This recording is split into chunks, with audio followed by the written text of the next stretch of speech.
Hello everyone, how are we today? Excuse the wet hair. I just got a shower. So, anyways, we are moving. We're moving. Yeah, that's what we're doing. And so, of course, what ended up happening was I went through the bookshelves, and as you guys can see, there's some holes. There's some holes. We have a lot of books here. It's still not like a ton, but it's I'd say at least 50 plus books that we're going to try and get rid of. We're going to have a yard sale, see if I can get a bunch of them out that way. There are some special editions in here that'll go up on my Pango books, which will be linked down below that you guys can go and check out. And then whatever doesn't sell, we're going to take over to Half Price Books and let them have them. So I figured, let me record this, because I'm gonna have to like update my spreadsheet later. And I'm gonna need to know what books I got rid of. So I think the best way to handle that is by filming this video and then letting you guys watch it later. So anyways, let's just get on with it. So there's no rhyme or reason to this. We're just gonna go through like most of the yard sale stuff, and then I'll go through the special edition stuff. Okay, so it's just, yeah. The first up we have is Terry Brooks with the Voyage of the Jarl Shannara Morgower. Yeah, I haven't read anything in Shannara yet. I do have the original trilogy and like one big wrap up, but I don't even know where this falls like in the series. I don't know where it falls. So we're just gonna go ahead and let this one go. Then we have The Dragon and the Gnarly King by Gordon R. Dixon. I actually have this in a paperback, a mass market paperback. I have like the whole series. So we're just gonna let that bad boy go.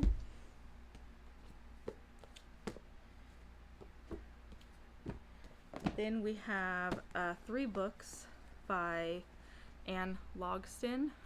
We have Shadow's Hunt, and then Dagger's Point. These are all part of the same series. These are books 1 and 2, and this is book 4. I don't have book 3, but I didn't like book 1. I didn't like book 1, and I have decided that I'm not going to bother reading the rest of the series. Like, I didn't think it was good. So we're going to let those go. Then we have Myths of the Norsemen by Roger Lancelyn Green. It's just Norse mythology books, so we're gonna let that one go. This is Dragon Quest by Anne McCaffrey. I have a better version. This one is just, it's a little bit more beat up. Not really what I want in my collection, so I have a nicer version. So I'm gonna let this one go. I'm gonna finally let A Spell for Chameleon go. I will take all the tabs out, but yes, I'm finally getting rid of this one. This lovely project book.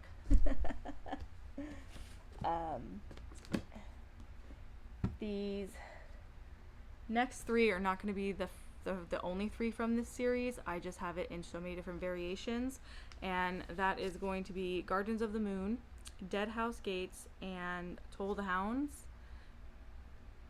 Yeah, by Steven Erikson. I just really don't want to read Malazan. I really don't. Like, I've sat down, I've thought about it, and I don't want to read it. And a lot of that is mostly due to the fandom, honestly, like, to be 100%. I just, like, I hate the attitude around it. So, yeah. Moving on, we have Dragon's Pawn and Dragon's Night by Carol L. Dennis. The I DNF'd Dragon's Pawn. It was terrible, so I don't even want to bother with Dragon's Night. Then we have, and this one is quite a bit of them, and I think this is all of them. Yeah, I think this is all of them. And it's a bunch of Dragonlance books. We have Time of the Twins, Test of the Twins, Dragons of Water Night, Dragons of Spring Dawning, Dragons of Autumn Twilight, and Dragons of Summer Flame. I read Dragons of Autumn Twilight and despised every single second of it. And I initially only wanted to read this series, but to be quite honest, I just don't care. I don't care to read it. Like I said, I genuinely hated the first book, so I don't even want to waste my time. You know, there's so many other things to read. So yeah, we're just gonna go ahead and let it go. So I believe that is all the mass markets.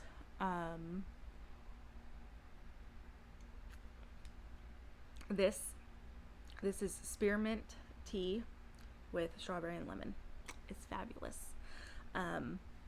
So yeah, so now we're gonna move into paperbacks and hardcovers and stuff. And up first is one that you're probably all gonna be like, what? You're getting rid of your girl? But it is a Patricia A. McKillop book, and it is Bards of the Bone Plane. And I'm getting rid of this because I have a better edition. When I bought this one and it came in, I was not happy with the condition because people said it was like new. It's not. So we're gonna let this one go because I have a replacement one that actually is like new. Then we have The Blood Print by Asma Zehanat Khan. I've had this for like 7 years now, and I've never once been enticed to pick it up, so I think it's finally time to go. Simple as that. Then we have Robin Hobb's Renegade's Magic. I have a better edition. My friend found this one, and then she found a better one, so I'm keeping the better one. See, like, some of these answers are pretty easy because it's like, I've got duplicates. We're going to be getting rid of this edition of The Fellowship of the Ring by J.R.R. Tolkien, and that's just because I have my sights and my heart set on those little leather-bound ones. I want those ones. They're so adorable. So, yeah. And then, again, I told you guys it wouldn't be the last Malazan books you saw. Memories of Ice, and then Bachlin and Corbel Broke. I don't know how to say that guy's name. Short stories. So, yeah, we're going to go ahead and also get rid of those ones. Then we have King of the Grey by Richard A. Knack. It's another one I've had for a couple of years now and have just never drifted over to pick it up. I have read books by Richard A. Knack. I have a mass market series by him that I've been enjoying, but, you know, it's just something about that one just doesn't seem appealing, you know. And then we have Cold Iron by Miles Cameron. If you've been around the page long enough, the channel long enough, you will know that I have a burning hatred for his Red Knight book, The Red Knight. I despise that book. I hate that book, okay? If you were to ever ask me if I would set a book on fire, it would be The Red Knight by Miles Cameron. And I have just come to the terms that I don't trust him as an author anymore. So, no, I don't want to read it. I'm going to go ahead and let it go. Then we have A Gathering of Ravens and Twilight of the Gods by Scott Odin. This is books 1 and 2 of his trilogy. The third book is out, but I had read the first like 6 chapters of this, and I just did not like the main character. I was not vibing with him. I didn't like him at all. Just very misogynistic and like that kind of stuff, and I was just like, no, I don't want to deal with that. These next ones are some YA, and that would be Seraphina and Shadow Scale by Rachel Hartman. I picked these up because I had read Tess of the Road, and I loved Tess of the Road. Okay, I loved it. And they take Tess of the Road is from this world, and so I had picked up Seraphina. I read it. I was like, yeah, I thought it was fine. Like, I wasn't blown away by it or anything. It wasn't like something where I was like, oh my god, I love it. And then I've just never felt like reading this. I've never felt like reading it, and it's because I didn't think Seraphina was all that great. So I'll just keep Tess of the Road. Next we have a really old copy of Memoirs of a Geisha by Arthur Golden. This is back from when I was like in high school. I'm never going to read it again. I enjoyed it then. I would rather keep it in my mind from back then instead of rereading it now and probably finding a bunch of issues with it. You know? Next we have 2 more Stephen Erickson's, Dust of Dreams and The Crippled God. I told you I have Malazan in a million different formats, but they're gonna go. Then we have Reaping the Aurora by Joshua Palmatier. I think I just grabbed this because it was like $1 or something on Book Outlet like 6 years ago, and I've never been drawn to pick it up. So it's time to just push them on out, you know? Next, we have 2 books that I got in a book swap thing that I used to take part in about 5-6 years ago, and that is Alias Hook by Lisa Jensen and Hook's Tale by John Leonard Peelmeister. They're both Hook retellings from Peter Pan. I'm not really into the idea of reading retellings for Captain Hook, so yeah, I don't really have an interest in reading them. I thought at one point I was going to, but I just never got to it. Then we have River into Darkness, which this has 2 books in it. It's Behind the Vaulted Hills and The Compass of the Soul. I think if I remember correctly, it's like part of like a greater series by Sean Russell. And I don't know. We're just gonna let it go. I don't really know enough information about it. So yeah.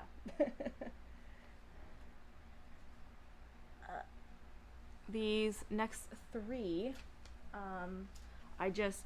a couple of booktubers who I've watched for a long time, girl booktubers who have read these and have just been like, no, you know, like from like a woman's perspective, like no, and I wholeheartedly trust like their opinion on them, and that would be some books by Brent Weeks.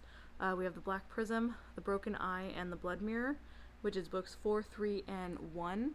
I'm just gonna go ahead and let them go. Like after some of the stuff that I've heard about them, like I said, from booktubers that I trust, and then just from like my own research, I don't think I'm gonna enjoy them. You know, those can stay where they've been. These next couple of ones are some kids books, and that is The Book of Lost Things by John Connolly. I actually really despised this. I did not like it. I did not have a good time reading that. Jed and the Junkyard War, I DNF'd this. I did not like the writing style. I didn't like the way any of the adults treated the child in the story. A lot of problems with it. The Giant Smugglers by Chris Pauls and Matt Solomon. I enjoyed it, but I'm not going to reread it, so I'm going to let that one go. The Peculiar Night of the Blue Heart by Lauren DiStefano. Again, I enjoyed it. It was fine. I'm not going to reread it. And then Secret of the Whales by Rebecca Thorne. Not enough star whales. Not enough star whales. And there's like some topics in here that I didn't particularly care for on how she handled them. So yeah, I'm going to get rid of that one too.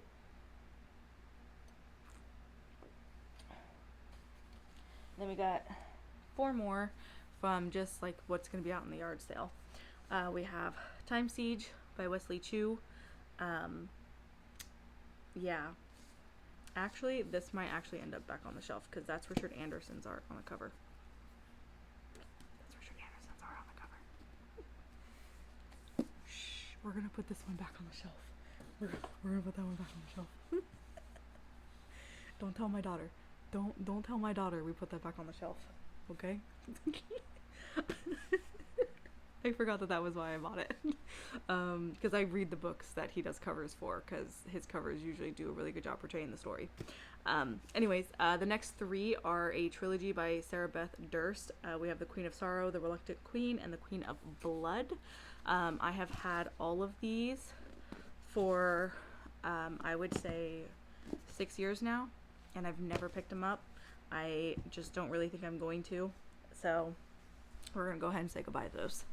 Now, turning over this way, we're going to start talking about the special editions, which are going to be sold on my Pango. They'll be sold online, so they will go with us in the move, but they're not going to like go back on like the immediate top shelf. I'll probably rearrange the shelves and have them towards the bottom, since I'm going to be attempting to get rid of them. But if you guys buy them before I have to move, then I can get them sent to you guys, and then you would help me, because then I would have money for my move, and then I wouldn't have these books. Okay? So let's see what special editions we've got. First up, we have the Grim Oak Press edition of Prince of Thorns by Mark Lawrence. While I understand that they use high quality paper and they're sewn in bindings and it's like the leather thing, I didn't really feel like this was worth $150 when I got it, and that's what I paid, and so I felt a little frustrated by that. And then I got extremely angry when we had initially been told that these were going to be like exclusive covers for Grim Oak, and then Broken Binding released $25 versions with the same covers. And that ruined it for me. It didn't feel special anymore. Next we have Peter V. Brett, The Desert Prince. Since I'm getting rid of his other series, I'm just not going to bother with this.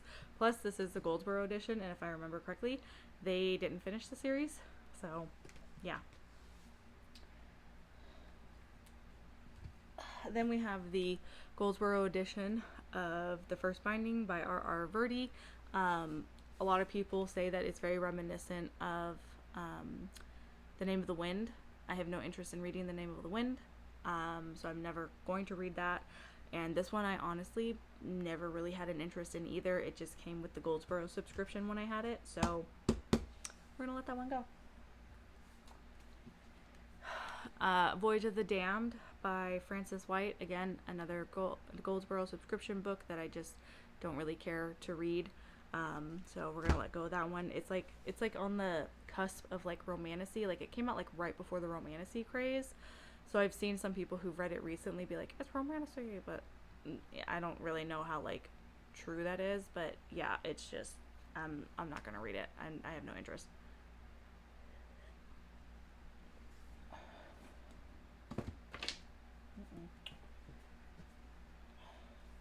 Then we have the Palace of Eros by Caro di Robertis. This is a retelling of my favorite Greek mythology story, Psyche and Eros. And what I've heard about this, I know I'm not going to like it. Apparently it gets extremely sexual, and there's a lot of focus on the sexual relationship between the two, and that's not what I like about their story. So I don't want to read that. So yeah, I'm going to go ahead and let it go. I would rather never read it and have it potentially ruin my love for the myth than, yeah. So, then of course, In the Lives of Puppets by T.J. Klune. Yeah. I hate that book.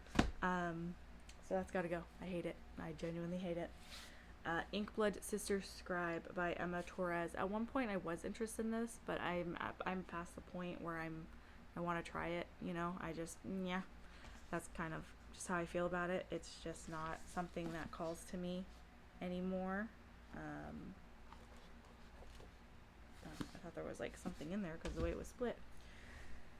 We got a few more, guys. Hold on. Strange Beasts by Susan J. Morris. Yeah, I believe it's queer. And it's like gothic, but there's like a strong focus on like the romance elements, but I also think, if I remember correctly, it's like a Sherlock Holmes kind of thing. I don't know. It's just, it came in the Goldsboro subscription. I'm not interested in it. So yeah. Among Thieves by MJ Kuhn. Again, Goldsboro subscription. Yeah, when it originally came in, I really wasn't interested, and then they never did the follow-up, so I just, I'm just not interested. I've heard good things about it. It just doesn't appeal to me. Then we have Tales of a Monstrous Heart by Jennifer Delaney. Again, just, it's like romantasy gothic or something like that, and you guys know that's not my jam. Idle Fire by Grace Curtis. I have read one other book by Grace Curtis, Floating Hotel, and I despised every second of it. Like I DNF'd it, so I just don't have an interest in this. So yeah, and that one actually came with a bookmark and a letter. Okay, bookmark and a letter. That will be up for sale with it. The Immortality Thief by Taryn Hunt. I've heard good things about it. I just don't think I'm ever going to get to it right now. And then I don't remember if they ever did like follow-up designs. So if I ever do want to try it again, I'll probably just like get a regular edition or something. And then we have The Actual Star by Monica Byrne. I think it's like Aztec inspired, but it also apparently gets like really, really like technical and stuff, and I don't really like technical sci-fi. So I'm just gonna go ahead and let it go. Plus, it was a Goldsboro book. I've never been drawn to it. So yeah, just gonna let it go. And then the last two are not they're not special editions, but they're out of print versions, and that is War and Pestilence by Laura Thalassa. They are romance books. I was originally trying to get them when they first came out because I liked the cover on the fourth one, and then that's like when I was like trying the romances and stuff, and then they got picked up by a trad publisher and they made ugly covers for them and got rid of those ones because I don't mind a half naked man on a romance cover. Okay, that doesn't bother me. I like them. So yeah, but then I heard about some of the content that is in them, and it's stuff that I'm not interested in. So I'm gonna go ahead and let them go. And if I ever change my mind, they're on Kindle, so I'll just read them that way. So yeah, that is everything I pulled off. I don't know if it's actually 50 books or not. I feel like it is. Maybe it's like just under that. I don't know. Like I said, it's not like a huge amount that I got rid of, but it's some. I made some room because we are going to see if I can try and downsize a bookshelf. I don't think I can get rid of 2 bookcases, but I think if I can downsize 1 bookcase, that'd be good. But yeah, so this is what I've got. Like I said, all the special editions will be listed on my Pango. And then, yeah, if you guys buy them, that'd be great, so that I don't have to sit on them forever and a million years. Okay, so I hope you guys enjoyed this unhaul. I'm now going to put all these stacks of books somewhere else and then probably go to bed because I got to be up early to do a yard sale. Wish me luck.